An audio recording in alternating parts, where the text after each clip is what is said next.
Marketing एक छोटा सा फंडा होता है, जहां लोग वहां मार्केट। सही बात। अगर लोग ऑनलाइन आ रहे हैं तो अपॉर्चुनिटी वहां हो जाएगी। इसमें कोई इंसान तो ओवरनाइट सक्सेसफुल हो जाता है, कोई इंसान कितना ट्राई करता रहे नहीं होता है। सो जो सक्सेसफुल हो रहा है, क्या उसकी कोई खतरनाक डिजिटल मार्केटिंग स्ट्रैटेजी है या किस्मत है?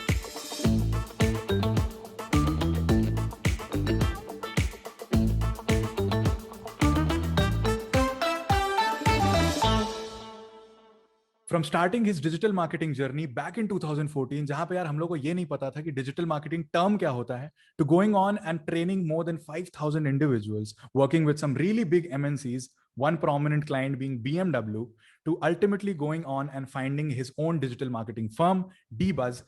This is the story of Himanshu Wadhwani, our first guest at the Alpha Pod. तो this is gonna be a digital marketing special guys. बहुत ज्यादा इंसाइट्स मिलने वाले हैं, बहुत ज्यादा क्वेश्चंस के आंसर मिलने वाले हैं, मुझे भी पर्सनली, आप लोगों को भी। What is digital marketing, what is this digital era, what is the scope in digital marketing, what is investing digitally, what is crypto currency and what not. मतलब मैं तो बहुत कुछ बोल सकता हूँ, बहुत सारे सवाल हैं, बट उन सारे सवालों का जवाब हमें मिलेगा आज हिमांशु वधवानी से। He is one of the India's most youngest digital marketing expert. So welcome Himanshu भाई, आप कैसे हैं and welcome to the podcast. कैसा लग रहा है आपको यहाँ पे आके? Thank you so much, Abhinav, for a wonderful opportunity. I'm really glad that you invited to the show, and I can be some fruitful and share my experiences to your audience.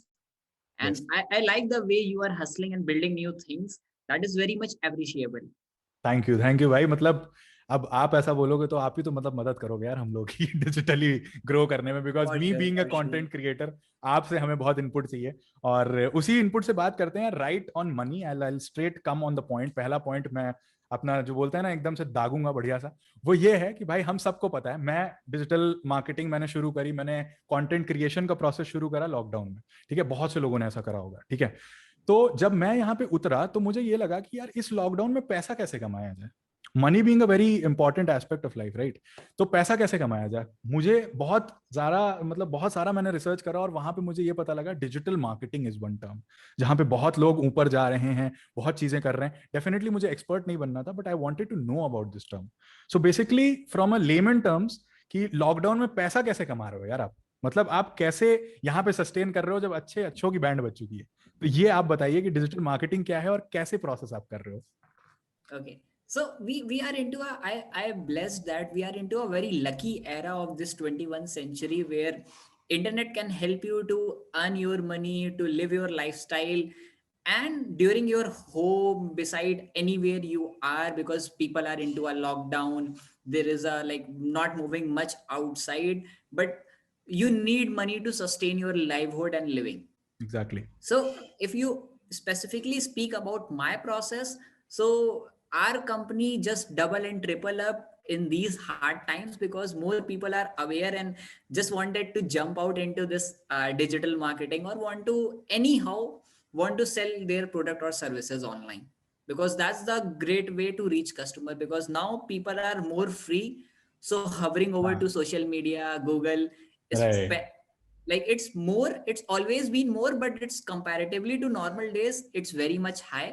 So marketing एक छोटा सा फंडा होता है, जहां लोग वहां market.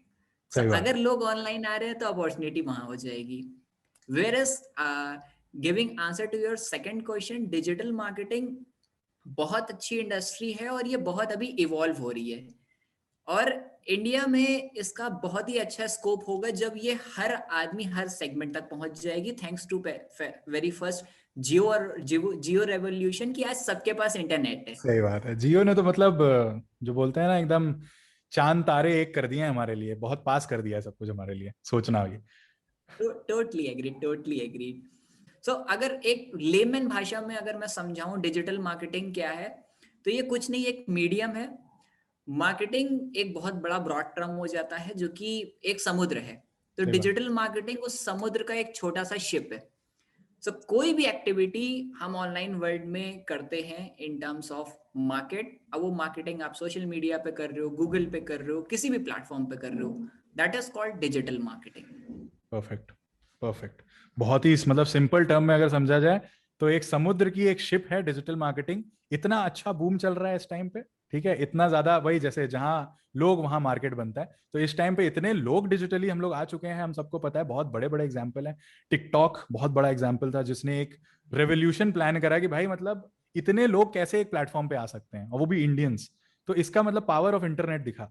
Yeah, जी I will also like to share a stats कि इंडिया में क्लोज टू 130 टू 150 करोड़ की पॉपुलेशन है, और हाँ कंटेंट क्रिएटर लेट इसके 10% भी नहीं है। We don't have even 14 crore content creators, like हाँ, गुड कंटेंट क्रिएटर्स। सो सही बात। ऑफ कोर्स अगर कोई कंटेंट क्रिएटर बनना चाहता है या इस जर्नी में आना चाहता है, तो market is like very empty, filled with lots of potential.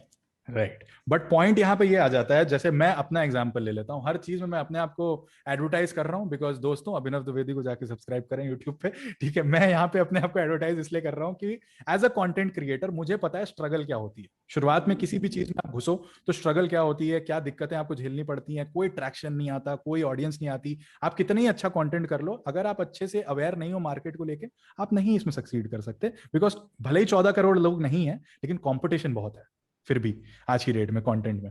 तो अब मैं अपने टर्म्स में बात करूं एज अ लेमन कि भाई आप मेरे को, अगर मैं आपके पास आता हूं as a client, as a बिल्कुल कि भाई आप मुझे मेरा ग्रो करके दो बिजनेस, मेरा जो यूट्यूब जो चैनल है उसको ग्रो करके दो, तो आप अपने क्लाइंट्स को क्या ऑफर करते हो ऐसा कि भाई कैसे आप इसको ऊपर ले जाते हो जब मैं खुद नहीं ले जा पा रहा हूँ? सो बेसिकली सबसे पहले कोई भी क्लाइंट को सॉल्यूशन देने से पहले ऑडिट करते हैं हम लोग, एक देखते हैं कि उसका करंट सिनेरियो क्या है, कैसे हो रहा है। देन फिर हम उसकी मार्केट की रिसर्च करते हैं। लेट ठीक है, सपोज एक हेल्थ नीश अलग तरह से परफॉर्म करेगी, एक रियल एस्टेट नीश टोटली डिफरेंट तरह से परफॉर्म करेगी। ठीक और है। अगर आप कंटेंट क्रिएशन की जर्नी की बात कर रहे हो, तो कंटेंट क्रिएटर्स में भी बहुत सारी नीशेस होती हैं। एक हो सकता है वो इंटरटेनमेंट कंटेंट बनाता हो, कोई हो सकता है एजुकेशनल कंटेंट बनाता हो। अब वो किस ऑडियंस को टैप कर रहा है, तो हम लोग पहले ऑडिट करते हैं। ठीक है। ऑडिट करने के बाद हमें कई सारे मैट्रिक्स पता चल जाते हैं। देन हम उनके डायरेक्ट या इनडायरेक्ट कॉम्पिटिटर्स जो होते हैं उनकी एनालिसिस करते हैं कि अगर वो ऊपर हैं या अच्छे हैं या वो अच्छा परफॉर्म कर रहे हैं तो क्यों कर रहे हैं। फिर राइट उनके बिहाफ पे हमें काफी सारी स्ट्रैटेजीज मिल जाती हैं, इसी पे रिसर्च करते करते कि हम अपने लिए एक अच्छी स्ट्रैटेजी क्या बना सकते हैं। राइट। और फिर कोशिश करते हैं कि उन स्ट्रैटेजीज को इम्प्लीमेंट किया जाए, क्योंकि मार्केटिंग बहुत ही प्रैक्टिकल स्किल है, और ये आप जितना भी प्लान कर लो पेपर पे या कहीं पे भी, बट जब आप इम्प्लीमेंट करते हो ये मार्केट के सेंटिमेंट से बहुत रिलेटेड होती है। तो सही बात है। जब मार्केट का रिस्पॉन्स आता है, जब आपके पास मार्केट का डेटा आता है और फिर आप ऑप्टिमाइज करते हो, तो आप धीमे धीमे ग्रो करते चले जाते हो। सही और बात। हाँ, कि कोई भी कंटेंट क्रिएशन या किसी भी टाइप की जर्नी होती है, आई बिलीव कि सबसे पहला जो पीरियड होता है ना, जिसको हाँ, आप ये कह लो हनीमून पीरियड, तो वो सबसे टिपिकल होता है और वहां सबसे ज्यादा परेशानी होती है। हाँ, बट बट वंस यू दिक्कत यह है कि cross normally that, once you normally honeymoon चलता है 8-10 दिन के लिए, लेकिन यहाँ पे हनीमून चलता है साल, 2 साल, 3 साल। तो स्ट्रगल बहुत लंबा हो जाता है। अब इस हनीमून पीरियड में सस्टेन कैसे करा जाए अपने आप को, ये भी एक पॉइंट आ जाता है। राइट सर, इस पीरियड में सबसे बड़ा सस्टेनेबिलिटी फैक्टर ये होता है कि आप रिजल्ट्स को मत देखो।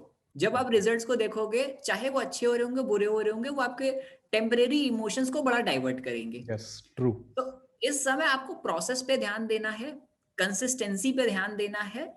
और रिजल्ट होता है, प्रैक्टिकली रिजल्ट को एब्जॉर्व करना बहुत मुश्किल होती है कि आप बड़ी मेहनत करके सारा सब सेटअप करो डालो, और अगर एक भी व्यूज ना आए तो ऐसे लगता है कि यार इतने टाइम इन्वेस्ट कर दिया, इतनी देर में तो मैं सो लेता या मैं घूम लेता।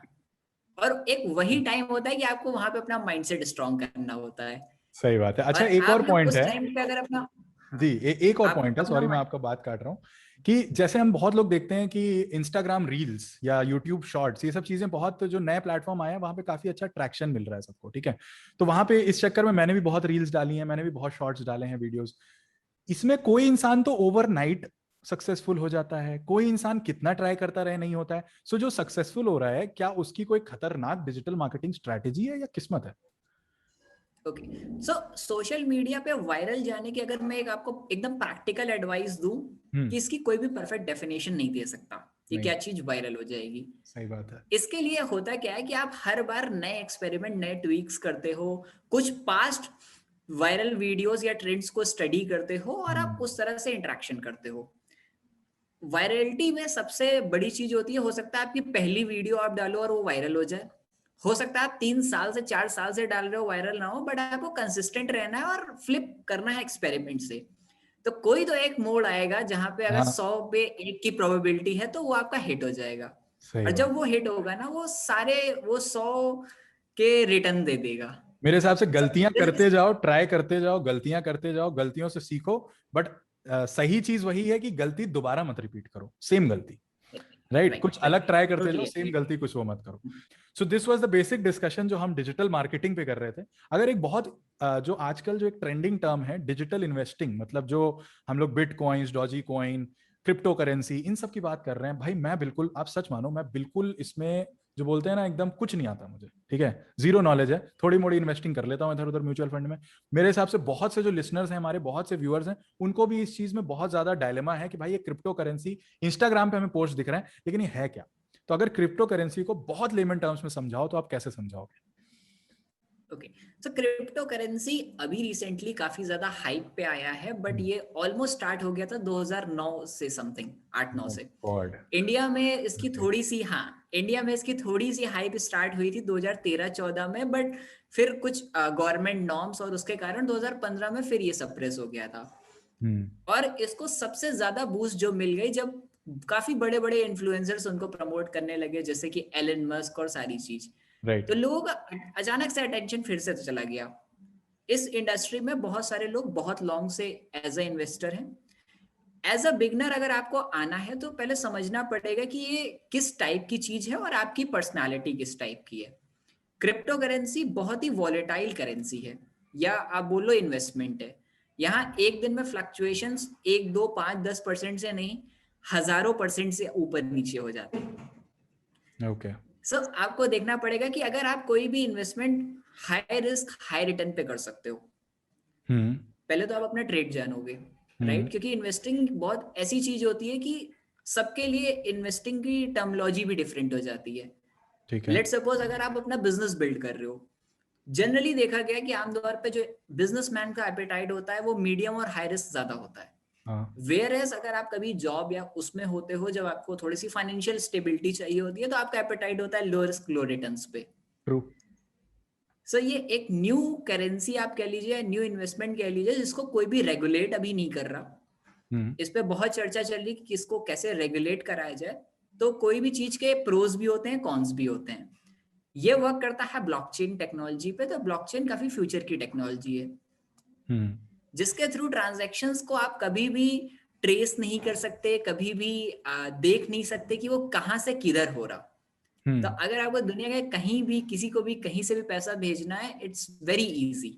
आपको कोई पेमेंट गेटवे की हेल्प नहीं लेनी, कुछ नहीं लेनी। ओके। हाँ हाँ।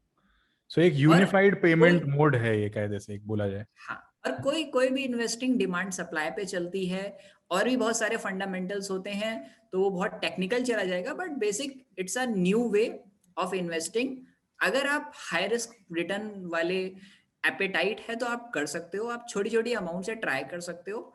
हम्म। बट सबसे बड़ी एडवाइस रहेगी, कभी भी इन्फ्लुएंसर्स को फॉलो करके इन्वेस्ट मत करिए, क्योंकि या जब इन्फ्लुएंसर बता रहा होगा तो वो जो आपका अच्छा प्रॉफिटेबिलिटी वाला पोर्शन है ना, वो जा चुका होगा। सही बात है। या अगर वो किसी चीज की बहुत हाइप बना रहा है और आप उसके साथ चले गए बगैर फंडामेंटल के, तो ये हम्म। ऐसे ही कुछ है जैसे आप कैसीनो में जुआ खेलने जाते हो। सो ये इट्स मोर ओवर बेटिंग। सही सो बात है। आपको थोड़ा सा देखना पड़ेगा, कोई भी चीज अगर फंडामेंटली इधर उधर हो रही है तो उसके पीछे कुछ तो एक लॉजिक चल रहा होगा। अगर वो आप लॉजिक समझ गए या वो आप एनालिसिस कर लिए, हम्म। ऑफ कोर्स कहते हैं ना, आप पूरी मलाई खा सकते हो। सही बात है। ऊपर ऊपर का जितना भी क्रीम है आपके अंदर ही जाएगा अगर आपने नॉलेज, वही नॉलेज बहुत बड़ा टर्म आ जाता है ना, जब आप भी कोई भी इन्वेस्टिंग, कोई भी ऐसी चीज में जहां पैसा इन्वॉल्व है, वहां पे अगर आप ऐसे ही उतर गए, औंधे मुंह गिरे, जो बोला जाता है, औंधे मुंह अगर आप गिरे तो आप गिरोगे ही गिरोगे, बिना नॉलेज के आप गिरने ही एंड वाले हो। एंड सेकेंड थिंग, आपको बहुत ही ऐसे नहीं जाना कि मैं एक रात में मिलेनियर बन जाऊंगा। हाँ, हाँ लोग बनते obviously। हैं, बट आपको देखना होगा कि अगर इतनी ही इंक्रीमेंट किसी भी चीज में है, तो उससे ज्यादा डिक्रीमेंट भी होती है। तो आपको सिर्फ मनी होप्स या ऐसे नहीं चले जाना है कि आज एलन मस्क ने ये ट्वीट कर दिया तो आज इधर हम पूरा पैसा लगा दिए और पूरा लोन ले लिया, सब ले लिया, घर बार बेच दिया, और खुदा ना खास्ता अगर उसमें डिक्रीज वॉलेटिलिटी आई तो आप मेंटली स्ट्रेस और डिप्रेशन में चले जाओगे। ट्रू। और तब आपको इवॉल्व करना बड़ा मुश्किल होगा अगर आप वापस से वो मनी बैक भी कर लेते हो तो। सही बात है। तो मतलब इट्स ऑल अबाउट नॉलेज। आप क्रिप्टो करेंसी एक यूनिफाइड फॉर्म ऑफ इन्वेस्टमेंट है और अभी रेगुलेट कोई नहीं कर पाया है इसको, सो इसलिए बहुत हाइप चल रही है मेरे हिसाब से। कोई चीज को अगर आप एक फंडा ढूंढ लेते हो उसके बिहाइंड, तो लोग एक्सपर्ट्स हो जाते हैं उसमें। अभी इस टाइम पे कोई एक्सपर्ट्स नहीं बन पाए हैं शायद इस फील्ड के, इसलिए इतना ज्यादा मतलब डायलेमा है, सब इधर उधर कर रहे हैं कि हाँ भाई इसमें लगा दे उसमें लगा दे। और अगर एक बात करेंगे Doge coin, ripple coin, bitcoin, ये सब क्या है? ये मतलब इसके फॉर्म्स हैं? ये हाँ, ये टाइप्स ऑफ करेंसी है। जैसे कि अगर शेयर मार्केट में होता है रिलायंस के शेयर्स, टाटा के shares, so different different companies होती है, तो इसको भी आप ये कंसिडर कर सकते हो कि this is a coin. Coin को आप कंपनी मान लो। समझ गया। सो ये बिटकॉइन सबसे ओल्डेस्ट और सबसे पहली कॉइन है। तो बिटकॉइन को किसने बनाया? लोग दावा तो करते हैं संतोषी मोटोनाको, बट उन्होंने कोई भी ऑफिशियली ऐसा नहीं बोला है कि ये मैंने बनाया है। बट आज तक ये अभी भी मिस्ट्री है कि बिटकॉइन बनाया किसने। तो ये सबसे ओल्डेस्ट कॉइन है। राइट, तो अगर मिस्ट्री है बनाया किसने है, तो एक्सपर्ट्स तो अभी हो ही नहीं हाँ, सकते। एंड डॉज कॉइन तो एक लिटरली फन या मीम कॉइन बनाया गया था, जो कि इतना ही ग्रो हो गया कि किसी को एक्सपेक्टेशन नहीं थी। वो तो बस एक हंसी मजाक में बना दिया गया था। चलिए, ये बात तो रही हमारी इन्वेस्टिंग की, डिजिटल इन्वेस्टिंग की। एक नया जो आजकल यार बूम की बात कर रहे हैं डिजिटल, आज मैंने सोचा था कि डिजिटल मार्केटिंग की बात है तो जितने भी बूम चल रहे हैं वो सारे आज आपसे डिस्कस कर लूंगा। तो एक और बूम चला था अभी 2 दिन 3 दिन पहले, जब ये पॉडकास्ट आएगा उससे तो 10 दिन पहले ये बूम चला होगा कि इंस्टाग्राम, फेसबुक, ट्विटर बैन हो सकता है। ठीक है, because of some guidelines by Indian government, this and that. वो इसके उतना डीप नहीं जाना चाहता हूं मैं, लेकिन पॉइंट यहाँ पे ये है कि बैन होने की खबर आई और फिर इंस्टाग्राम में त्राही त्राही मच गई, फेसबुक में त्राही त्राही मच गई। हर इन्फ्लुएंसर कह रहा है मेरा यूट्यूब चैनल फॉलो करो, मेरा ये करो, मेरा वो करो। कहीं ना कहीं अपनी सस्टेनेबिलिटी ढूंढ रहे थे, वो क्वेश्चन कर रहे थे कि अगर इंस्टाग्राम नहीं तो क्या? इंस्टाग्राम मेरा वो है, एक इमेज है, नहीं तो क्या? तो मैं अगर ये पूछूं आपसे, एक इंटरेस्टिंग सवाल है कि अगर इंस्टाग्राम, फेसबुक, ये जहां से इन्फ्लुएंसर्स ने अपनी वो बनाई है, अगर वो उसके अलावा सस्टेनेबिलिटी चाहें तो कैसे डेवलप कर सकते हैं वो ऐसा? बिकॉज क्या पता चला जाए, हु नोज। तो राइट, कैसे सस्टेन करा जाए? आई होप आप मेरा क्वेश्चन समझ गए हो। Right, right, right, very interesting question. और ये एक डर हमेशा कंटेंट क्रिएटर, बिजनेसेस और हम्म। हर हर तरह के लोगों को रहता है। सो अगर इमीडिएट रिएक्शन की बात किया जाए तो कोई भी अगर ऐसी न्यूज़ेस ये आती है तो पूरी अफरा तफरी मार्केट में मच जाती है। राइट। वेरी फर्स्ट थिंग, अगर देखिए, अगर कोई भी कंपनी है उसे इंडियन के नॉर्म्स फॉलो करने पड़ेंगे, और वो नहीं करेंगे तो ऑफ कोर्स, अगर वो आपके लॉस को फॉलो नहीं करेगी तो गवर्नमेंट को राइट है उनको बैन करने का, उनको फाइन करने का। That is completely another part. Where as अगर कंटेंट क्रिएटर्स, बिजनेसेस, उनको सस्टेन करना है तो उनको डे वन से एक चीज समझनी चाहिए कि आज ये इतनी बड़ी कंपनियां क्यों हैं। बेस्ड ऑन डेटा, क्योंकि इनके पास डेटा है। तो यस। आप अपने अगर कस्टमर की ईमेल लिस्ट, अपने कस्टमर का डेटा बनाना स्टार्ट कर दोगे बाय एनी वे, राइट? बहुत सारे वेज हैं, मैं थोड़े से डिस्कस भी कर सकता हूँ इफ यू विश, बट बहुत सारे वेज से। तो अगर आप अपने कस्टमर की लॉयल्टी और उनका डेटा आप बना ले जाते हो और मैनेज कर ले जाते हो, तो आपके लिए काफी इजी होगा। जैसे हम लोग मार्केटिंग में क्या करते हैं, जैसे कि अगर हम लोग क्लाइंट्स के लिए लीड जनरेट करते हैं, ठीक है, अब लीड जनरेट करके ये नहीं भूल गए, वो डेटा को हम लोग प्रॉपरली सीआरएम में मैनेज करते हैं। Then right. उनको नर्चरिंग के लिए हम लोग ईमेल करते हैं, ठीक है। देन हमारे पास उनका नंबर होता है, हम कॉल कर सकते हैं, तो वो हमारा ओन डेटा हो जाता है, काइंड ऑफ। राइट। राइट। और फिर आप उसमें तो अंदर ही मॉनिटर करते रहते हो कि ये लीड जो है ये प्रोस्पेक्ट कब बना, ये सेल कैसे बन सकता है। वो एक जो पूरा फनल का जो सिस्टम होता है टिपिकल सेल्स वाला, तो उसमें लाके हाँ, डेटा को भी उसमें रख देना। राइट, ये चीज है। Right, right. एंड इससे अच्छी बात क्या होती है कि नो मैटर अगर प्लेटफॉर्म बंद भी हो जाता है, मेरे पास मेरे कस्टमर का डेटा है। यस। फिर यस। कोई सिमिलर प्लेटफॉर्म या उससे अच्छा प्लेटफॉर्म आएगा, क्योंकि दुनिया नहीं रुकती। लेट सपोज अभी रिसेंटली टिकटॉक बैन हुआ था इंडिया में, तो बहुत सारे अल्टरनेटिव प्लेटफॉर्म्स आए, लोगों ने स्विच किया, बहुत लोग रील्स पे आए, बहुत लोग शॉर्ट्स पे आए, और डिफरेंट डिफरेंट कंपनीज ने अपने नए फीचर्स निकाले। Right. So human life is being evolved. अगर कोई चीज बंद होगी तो कोई नहीं आएगी। बट सबसे बेस्ट अपने बिजनेस को इस टाइम पे, अगर इस अनसर्टेनिटी या ऐसा कोई चीज होता है जो कि आप ऑल ऑफ अ सडन सब कुछ खो दोगे, आप अपने फॉलोअर खोल दोगे, आप हो सकता है कि आपने हजारों लाखों कंटेंट डाला और सब ओवरनाइट वाइप आउट हो सकता है। Possible. So better way is कि आप अपने कस्टमर का डेटाबेस मैनेज करो, ईमेल लिस्ट बनाओ, नर्चरिंग करो, ताकि हमेशा उनसे कनेक्ट बना रहे।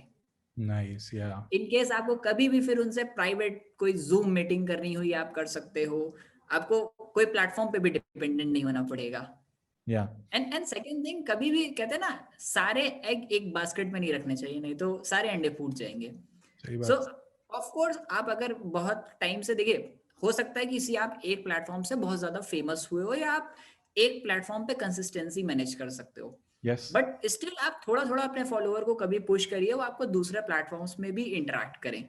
वहां पे हो सकता है आप कोई छोटे कंटेंट दो, कोई डिफरेंट कंटेंट दो, ताकि वो बोर ना हो कि यूट्यूब पे भी सेम था और इंस्टाग्राम या फेसबुक पे भी ये भी सेम है। सेम है। तो राइट एक राइट। थोड़ी सी एनर्जी बनी रहेगी, और आप थोड़ा सा उस पर मैजिक भी कर सकते हो कि अगर इसका कुछ डीप जानना हो तो मैंने भेजा हुआ है ट्विटर पे या एग्जैक्टली। लिंक्डइन पे, आप उधर जाके देख लो। मैं तो पर्सनली अब ऐसा क्या, करने की कोशिश करता हूँ। मैं जैसे यूट्यूब पे मैं कोई व्लॉग बनाता हूँ, कुछ भी करता हूँ, तो उस पे मैं ये जरूर बोलता हूँ भाई इंस्टाग्राम पे फॉलो करो, जिससे आपको बीटीएस दिखेंगे, आपको रियल टाइम पता लगेगा मैं कहाँ घूम रहा हूँ, क्या कर रहा हूँ। सो दिस इज अ ट्रिक जो बहुत लोग यूज करते हैं, बहुत व्लॉगर्स यूज करते हैं, मैंने भी कहीं से ली है। बट ये है कि हाँ, इन सब से आपका क्या होता है, आप एक से दूसरे में ड्राइव करते हो ट्रैफिक, तो उससे क्या है, आपकी हर जगह प्रेजेंस बनना शुरू होती है। That is very important. या total dependency on one thing is not a wise thing to do. हमेशा कोई भी एक सोर्स पे आप हमेशा रिलाय नहीं कर सकते, क्योंकि ऑनलाइन बहुत ही चेंजिंग इन्वायरमेंट है, बहुत राइट। ज्यादा, बहुत ज्यादा। इसमें चाहे ट्रेंड हो, चाहे कोई भी चीज हो, इतनी जल्दी वाइप आउट हो जाती है कि कुछ पता नहीं चलता। कभी एग्जैक्टली। गूगल के हैं एल्गोरिथम अपडेट्स आ जाते हैं, ओवरनाइट आपकी वेबसाइट, सारी चीजें फ्लक्चुएट हो सकती है, बट परमानेंट क्या है, आपका ब्रांड, आपके कस्टमर, और कस्टमर आपको कितना चाहते हैं, नो फिर डाउट। वो आपको ढूंढ लेंगे। सही अगर बात आप है कोई तो। नए प्लेटफॉर्म पे भी आओगे, एक उनको मैसेज शूट कर दोगे, वो सब आ जाएंगे, सब आ क्योंकि जाएंगे। आप एक कनेक्ट बिल्ड कर लेते हो। Social media is more about connection. Right. तो तो इंसान यार भले ही इतना आपसे बहुत दूर हो इतना हम जाए, लोग तब डिजिटल एरा की बात कर रहे हैं, इतना ज्यादा हम लोग डिजिटल बूम की बात कर रहे हैं, तो उससे एक चीज आती है, सबको पता है, ठीक है, हमारे फादर्स को भी पता है, हमारे से ऊपर जनरेशन को भी पता है that the coming world, future world is digital era. और कहीं ना कहीं बहुत से लोग ऐसे हैं जिन्होंने अपना ऑफलाइन बिजनेस सेट कर रखा हुआ है, बहुत अच्छे से चल रहे हैं, बिजनेसेस सब है, but now they want to go digital because उनको पता है उनका काम नहीं चलेगा ऐसे। जस्ट एन एग्जांपल, जैसे my father is chartered accountant, तो he works, he has a, यहीं पे उनकी प्रोफेशन है, उनकी यहीं पे प्रैक्टिस चल रही है घर पे। तो अब अगर वो डिजिटल जाना चाहें, he has a very good legacy of his firm, काफी अच्छे से उन्होंने बनाई है, बट डिजिटल कुछ अलग है, डिजिटल एक्सप्लोर करना बहुत अलग है, बिकॉज बहुत से मेरे संग के लोग हैं जो 500 रुपए देके कंसल्टेंसी लेना चाहेंगे एक चार्टर्ड अकाउंटेंट की, but my father can not do that, but he has realise that. तो अब अगर वो ऐसे करना चाहें तो वो कैसे कर सकते हैं? कोई भी बिजनेस ऑफलाइन से ऑनलाइन ट्रांजिशन कर सकता है स्मूथली या नहीं? Okay. So almost majority of almost 99% business transition कर सकते हैं, बट हम्म। जो बिजनेसेस एकदम ही die hard like offline world के हैं, उनके लिए थोड़ा सा टिपिकल होता है, बट हाँ, वो अपने आप को मार्केट ऑनलाइन जरूर कर सकते हैं। अगर बात की जाए कोई मैन्युफैक्चरिंग यूनिट की, या कोई ऐसे हम्म। बिजनेसेस की जो टोटली डिपेंड है ऑफलाइन थिंग पे, तो आप उसको ऑनलाइन नहीं वो शिफ्ट कर सकते हो, बट हाँ, उसको मार्केट करने के लिए आप ऑनलाइन वेज ढूंढ सकते हो। So very first thing. Second thing, जितने भी बिजनेसेस हैं, पहले उनको होता क्या है कि प्रॉब्लम क्या है, जिन्होंने बहुत ऑफलाइन बिजनेस किया हुआ है, वो एक अपने कंफर्ट जोन के दायरे में आ जाते हैं। अगर कोई 10 साल से 20 साल से अपने नॉर्म से अकॉर्डिंग चीजें कर रहा है, तो वो नए चेंज को बहुत कम एक्सेप्ट कर पाते हैं। तो सबसे पहले थोड़ा सा उनको एक्सेप्टेंस बढ़ानी होगी, थोड़ा थोड़ा ट्राई करना होगा, क्योंकि एक बैग से आप जंप करके ऑनलाइन और उस सारी चीज को नहीं समझ पाओगे। ड्यू टू मैनी थिंग्स, हो सकता है आप टेक्नोलॉजी को इतना ना समझते हो सकता हो आपके समय टेक्नोलॉजी हो भी ना। अगर कोई बिजनेसमैन लेट सपोज 70s में है, 60s में है, तो अगर 30 साल पहले उसके पास जो चीजें थी, अब 30 साल बाद पूरी दुनिया बदल गई है, राइट। राइट। सो ये चीज एक लैक आएगा, बट आप किसी भी अच्छी एजेंसीज को हायर कर सकते हो, किसी भी अच्छे फ्रीलांसर को हायर कर सकते हो, या आप थोड़ा थोड़ा खुद भी देख समझ के आप कर सकते हो। सो राइट। इससे बेनिफिट क्या होगा कि जैसे लॉकडाउन होता है, तो सबसे ज्यादा जो इम्पैक्ट होता है वो ऑफलाइन बिजनेसेस को हो जाता है। यस। और ट्रू। ये पैंडेमिक ऐसा है कि यू कांट प्रेडिक्ट कब सेकेंड वेव आ जाए, कब थर्ड वेव आ जाए। आई डोंट बिलीव कि अब कभी ना ही आए ये virus, we all hope but so. There is a very uncertainty, right. So right. सबसे ज्यादा हैम्परिंग हो जाती है सस्टेन करना, उसके बाद अपने कॉस्ट को मैनेज करना, और ये सारे लैक के कारण इंसान को समझ नहीं आता क्या करे। सो जितने लोग ऑनलाइन से फैमिलियर हैं, वो धीमे धीमे स्विच हो जाते हैं, बट बहुत सारे बिजनेसेस आज भी डरते हैं कि अगर फ्रॉड हो गया तो, पैसे नहीं आए तो। ट्रू। आज भी बहुत लोग हैं ऑनलाइन शॉपिंग करने से भी डरते हैं। ट्रू। सो थोड़ी सी अवेयरनेस बढ़ानी है, थोड़ा सा माइंडसेट बढ़ाना है, और ऐसा नहीं है पूरा रिस्क ले लेना है, छोटा छोटा रिस्क लेना है। अगर रिस्क नहीं ले सकते तो खुद से थोड़ा समझना है, और थोड़ा थोड़ा जब ट्रैक्शन आने लगेगा ना, तो एक बिजनेसमैन बहुत ही तेज होता है अपॉर्चुनिटी को एनालिसिस करने में। वो उसके बाद अपने सारी चीजें वो अपने आप ड्राफ्ट कर लेगा। सही बात है, बस उसको एक चीज चाहिए, जरिया। जो जरिया बोला जाता है, वो जरिया मिल गया, फिर उसको अच्छे से पकड़ना जकड़ना बिजनेसमैन के खून में है, वो चीज तो उसको पता लग जाएगा। राइट। तो ये काफी अच्छा डिस्कशन था, बिकॉज यार ये ऑफलाइन से ऑनलाइन की जर्नी में बहुत लोग फंसे हैं। खासकर हमसे जो ऊपर की जनरेशन है वो इस टाइम पे फंसी है। And if somebody is listening, definitely ये हेल्प कर सकता है। एक माइंडसेट, एक अच्छे थॉट प्रोसेस के साथ आप अगर जाते हो, जरूरी नहीं है पूरा हाई रिस्क पे चले जाओ, धीरे धीरे धीरे धीरे कुछ कुछ एस्पेक्ट्स अपने बिजनेस के लाओ online, and one day you will be digital, because everything is gonna be digital, right? तो इसलिए होना तो वो जरूरी है। अब टुवर्ड्स द पॉडकास्ट एंड, अब हम ये बात कर लेते हैं यार, digital marketing expert as you are called.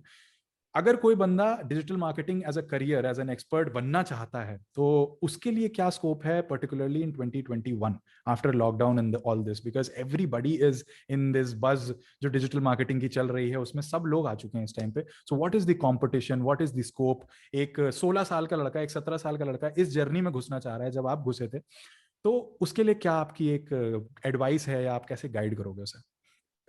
Okay, very first thing I would correct it air कि यहाँ पे कोई भी एक्सपर्ट नहीं हो सकता। हम्म। रीजन ये है कि ये इतना डायनेमिक वर्ड है कि अगर आप सब भी जान लोगे, हो सकता वो है भी दो बहुत महीने बाद वो आउटडेटेड हो जाए। Right, right. सेकेंड थिंग, अब किसी को भी इस समय बहुत अच्छी अपॉर्चुनिटी है डिजिटल मार्केटिंग में घुसने की। अब आप हाँ। तीन तरह से घुस सकते हो। हम्म। अगर आप इस टाइप के इंसान हो कि you need some teachers, some hmm. Mentors जो हम्म। आपको गाइड करे, then you can preferably go for a courses, go for the mentors. ठीक हम्म। है। हम्म। एक ट्रेड होती है लोगों की जो खुद से सीख पाते हैं ज्यादा इजीली। अगर यस। आप उस ट्रेड के हो तो आप चीजें को बनाओ, आप एक्सपेरिमेंट करो, आप थोड़ी सी गलतियां करो, आप वहां से सीख सकते हो। वेयर एज थर्ड टाइप के लोग होते हैं जो मिक्स ऑफ बोथ होते हैं।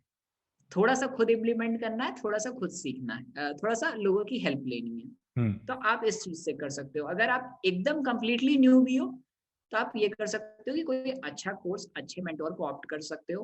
कुछ अच्छे ओपन माइंडेड फेसबुक ग्रुप्स पे ज्वाइन हो सकते हो। हम्म। बहुत सारे अच्छे अच्छे इस समय वेबिनार्स चल रहे हैं जिसका आप पार्ट होकर के अपनी नॉलेज को अपग्रेड कर सकते हो। राइट। एंड मोस्ट इम्पॉर्टेंट, आपको इम्प्लीमेंट करना है, क्योंकि मार्केटिंग एक स्किल है। और कोई भी स्किल हो, नो मैटर, अगर गाड़ी चलाने की भी स्किल हो तो आपको सिर्फ वीडियो देख के नहीं आ सकती, आपको गियर खुद डालना पड़ेगा। सही बात है। और इस तरह से आप सीख सकते हो। बाकी अगर ऑनलाइन वर्ल्ड की बात की जाए, अपॉर्चुनिटीज की बात की जाए, तो बहुत बड़ा वर्ल्ड है। बहुत हम्म। टाइप्स ऑफ अपॉर्चुनिटी है। आप ब्लॉगिंग कर सकते हो, आप यूट्यूबिंग कर सकते हो, आप अपनी एजेंसी चला सकते हो, आप कंसल्टिंग कर सकते हो, आप अपने कोर्सेज बेच सकते हो, आप अपनी ई बुक बेच सकते हो, and lots more. So Yes. आपको ये भी, आपको सब पे जंप नहीं करना। अच्छा, बहुत सारे बिगनर्स क्या गलती करते हैं, ब्लॉगिंग भी हम करेंगे, हम यूट्यूबिंग भी करेंगे, हम ये भी करेंगे, और उसमें क्या होता है कि आप हर दूसरी शाइनी ऑब्जेक्ट देखते हो। हमें ई कॉमर्स भी करना है, हमें ड्रॉप शिपिंग भी करनी है, तो आप एक जगह कंसिस्टेंट नहीं रह पाते हो। और ये ऑनलाइन वर्ल्ड में सबसे ज्यादा होता है कि हम लोग बहुत सारा शाइनी ऑब्जेक्ट सिंड्रोम हो जाता है। हम Oh, अगर देखते nice हैं किसी term. ड्रॉप शिपर को, तो हम चले जाते हैं ड्रॉप शिपर के पास, फिर देखते हैं अच्छा ब्लॉगर की ये स्टोरी है, देन हम लोग चले जाते हैं एक ब्लॉगर के पास, हम्म। Then YouTubing. तो आपको एक चीज पिक करनी है, उस पर कुछ डिसेंट टाइम देना है, लाइक 3 महीना, 4 महीना, 6 महीना। अगर आप तब भी उस पर एंजॉय नहीं कर पा रहे, नहीं लग रहा सही है, देन आप स्विच कर सकते हो, बट किसी भी चीज को एक थोड़ा सा डिसेंट टाइम दीजिए। So being the first guest at our podcast, the Alpha Pod, I hope काफी लंबा जाएगी, अभी तो ये स्टार्ट है जर्नी की, एक और डिजिटल मार्केटिंग चीज है, ये एक टर्म है। बट अगर आप यहाँ पे शेयर करना चाहो कि आपने ऐसा कौन सा तरीका अपनाया था to gain, I would say, enough knowledge, जिस लेवल पे आप हो अभी, जिस लेवल पे आप गाइड कर रहे हो, कितने लोगों को ट्रेन कर चुके हो, जो भी जर्नी रही है उसमें आपने क्या तरीका अपनाया था, how to network, how to get clients, एक बहुत बेसिक 1 मिनट में अगर आप डिस्क्राइब करना चाहो अपनी जर्नी। सो मेरे टाइम पे, या मेरी जर्नी स्टार्ट हुई थी ऑलमोस्ट 2014 में, और उस टाइम पे इतना अवेयरनेस नहीं था। और उस अवेयरनेस का जायजा आप इस तरह से लगा सकते हो कि मैं फैजाबाद एक सिटी से हूँ जो अब इसका न्यू नेम अयोध्या है। अयोध्या। स्टिल अगर आप डिजिटल मार्केटिंग कंपनी ढूंढते हो तो वहां पे कोई भी नहीं है, या एक दो है बहुत छोटी। सही बात। सो क्लोज टू 7 साल हो गया यहाँ पे, आज दिन तक डिजिटल मार्केटिंग कंपनी नहीं है। सो हमने वहां से जर्नी स्टार्ट की थी। और बेसिकली मैं थोड़ा सा सेल्फ टॉट बिलीवर हूँ, तो मैं एक्सपेरिमेंट, मैं फेलियर ज्यादा पसंद करता हूँ। बट या आई स्टार्टेड विद ब्लॉगिंग। मैंने ब्लॉगिंग से अपनी जर्नी स्टार्ट की। उस समय मैं ब्लॉग करता था अबाउट एंटरप्रेन्योरशिप, और since close to 2 years blogging करने के बाद आई सडनली फेल कि ये अच्छा है, बहुत अच्छी चीज है, but I don't like writing. अब मेरे को कुछ और अच्छा जाना है। तो कोइंसिडेंटली मेरा फर्स्ट क्लाइंट जो था वो मुझे ब्लॉगिंग से मिल गया। देन वहां से एजेंसी की जर्नी स्टार्ट हुई। हम लोग कंटिन्यूस अपनी नॉलेज को अपग्रेड करते रहे बिटवीन बहुत सारे अच्छे यूट्यूब कोर्सेज से। बहुत सारे हम लोग ने अच्छे इवेंट्स अटेंड किए जहाँ से हम लोग को काफ़ी नॉलेज रिफाइन हुई। इवन मैंने अपनी टीम को बहुत सारे इवेंट्स का पार्ट बनाया, सो दैट वो भी हम मेरे साथ इवॉल्व हों और ग्रो हों। क्योंकि मैंने बताया ना कि ऑनलाइन बहुत ही रैपिड ग्रोइंग एनवायरनमेंट है, और हर इंसान का एक्सपीरियंस बहुत अलग होता है। राइट। और आप अगर आपको जल्दी ग्रो करना है, then you need some experience from the few people, so that आप वो सेम मिस्टेक ना करो। इफ आई टॉक अबाउट 2021, आज बहुत इनफ इंफॉर्मेशन है, चाहे फ्री सोर्सेज हो, चाहे पेड सोर्सेज हो, चाहे मेंटोर्स हो, चाहे अवेयरनेस हो। सो कंपैरेटिवली इजी है आज के समय पे सीखना। सो this is what I will suggest कि आप इस समय बहुत आसानी से सीख सकते हो, और आपको एक चीज पिक करनी है, टाइम देना है, और अगर आपको लगता है कि वो आपके लिए है, और उस पर आप बस परस्यू करते चले जाओ और सीखते चले जाओ। So I devote like every single day 2 hours for my learning. Either मैं वो बुक से पढूं, आइदर मैं एक्सपेरिमेंट्स करूं। So now I know couple of jacks, तो now I believe in experimenting. But अगर आप एक इनिशियल फेज में होगे तो you need some sort of information. Like अगर आपको डिजिटल मार्केटिंग जानना, तो पहले समझना तो पड़ेगा डिजिटल मार्केटिंग क्या होती है, क्या होता है। सही राइट? बात है, सही बात है। तो ये चीज बहुत अच्छा पॉइंट था, दैट लर्निंग एट कहीं पे भी आप पहुंच जाओ, लर्निंग एक बहुत बड़ा एस्पेक्ट रहता है किसी की भी लाइफ का। चाहे आप अगर बिल गेट्स की बात करो, so he also reads 2 hours a day. ठीक है, तो मतलब इससे बड़ा एग्जाम्पल हमारे पास कोई नहीं हो सकता, जो one of the richest person है, लेकिन वो आज भी लर्निंग में इन्वेस्ट करता है अपना टाइम, और उसके 1 मिनट की भी वैल्यू है। सो ही इन्वेस्ट, अगर 1-2 घंटे वो इन्वेस्ट करता है तो कितनी बड़ी बात है ये। So this is the biggest takeaway कि लर्निंग में जरूर इन्वेस्ट करें दोस्तों। और thank you for this podcast यार, बहुत ज्यादा मतलब इन्फॉर्मेटिव, बहुत ज्यादा मेरे लिए तो इन्फॉर्मेटिव था ही, और आई होप आपको भी अच्छा लगा हो। एंड आई रियली होप कि हम लोग फिर से मिलें इस पॉडकास्ट में आगे चल के, बिकॉज एक पॉडकास्ट में इतना सब कुछ समअप तो हमने कर लिया, लेकिन फिर भी बहुत कम रह जाता है, बिकॉज इतना ज्यादा आप दूसरे इंसान से सीख सकते हो, उसके एक्सपीरियंसेस से सीख सकते हो, जर्नी से सीख सकते हो, तो फिर भी कम रह जाता है। तो we'll definitely try to bring Himanshu Wadhwani. आप क्या कहेंगे, आप आना चाहेंगे कि नहीं आना चाहेंगे? How was your experience? For sure, I really enjoy this conversation, and I feel very, very, very great to be a part of this show or discussing digital marketing. So digital marketing is my love, or you can say a wife. So I always love to speak about this topic anywhere. I love to help people. So of course, I really enjoyed this show, and I would love to be a future part of any other topics Right. related to this. Right. So I would I love have to. come up with the topic as well. I'll like to end this podcast on that note. I see a lot of passion in your eyes when you talk about digital marketing. Like you just said that digital marketing is your wife, right? तो उतना passion develop करना, I am also very passionate about my content, my creative process. तो मुझे पता है वो कितना अच्छा लगता है जब आप वो 2 घंटे या 4 घंटे उस चीज के बारे में बात करो या वो चीज करो, तो जो ड्रीम और जो वो लगता है ना, जो एक सक्सेस और ड्रीम और गोल की तरफ आप बढ़ रहे हो, ऐसा लगता है। तो क्यों ना हम लोग एक सेशन करें फ्यूचर में, नियर फ्यूचर में, पैशन पे, that living your passion and right. तो हाउ इज दिस प्लान, कैसा लग रहा है आपको? That's amazing। हम लोग पैशन पे डिस्कस कर सकते हैं, हाँ, और उस डेफिनेटली। समय हम लोग बहुत सारे अच्छे एक्सपर्ट्स को और भी फिगर आउट कर सकते हैं, जैसे कि हम अपना पैशन कैसे ढूंढें, नहीं मिल रहा है तो क्या करें, क्योंकि मेरे को भी मेरा पैशन बहुत इजीली नहीं मिला। So right, I would have some real life my experience to share on that topic as right, well. right. So we'll be really मतलब grateful to have you for another podcast, and thank you Himanshu for being here, for sparing some time. और हम लोग आएंगे अगले हफ्ते फिर से एक नए पॉडकास्ट के साथ, एक नई कहानी के साथ, एक नए कंटेंट क्रिएटर के साथ, एक नए इन्फ्लुएंसर के साथ। मजेदार क्या होने वाला है कि यार वैल्यू के साथ मजा आपको मिलेगा। इसके लिए इंटैक्ट रहें, सुनते रहें, और अपना ध्यान रखें दोस्तों, घर पे रहें। And I will see you in the next one. Till then take care, bye bye, जय हिंद।